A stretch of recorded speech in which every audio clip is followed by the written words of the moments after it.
মানুষ কিন্তু বড়লোক হয় সাইকোলজি দিয়ে এবং মেন্টালি প্রেশার দিয়ে। যে মানুষ যখন বড়লোক হয় তার কিন্তু সাইকোলজিতে সে কাজ করে বড়লোক হয়। তো আমার মতন আপনার মতন ফকিনি টেন্ডেন্সি নিয়ে কিন্তু ওরা করে না।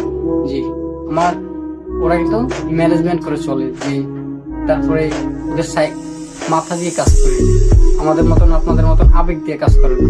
তারা কিন্তু যে যদি আবেগ দিয়ে কাজ করতো আজকে ইলন মাস্ক $400 বিলিয়ন মালিক থাকতো না। তো আমরা যখন আমাদের মানে ধরতে গেলে আমাদের কোনো স্টপ ক্লজ নাই, যে আমাদের কোনো রুলস নাই, যে আমাদের কোনো মানে আমাদের কোনো ম্যানেজমেন্টই নেই। প্রসেস ফলো করতেছি না, প্রসেস ফলো না করাতে আমরা এই নিম্ন পরিমাণে থেকে যাচ্ছি। আর যারা প্রসেস ফলো করে আস্তে আস্তে আগাইতেছে তারা কিন্তু একসময় গিয়ে অনেক বড় পর্যায়ে একটা চলে যেতেছে।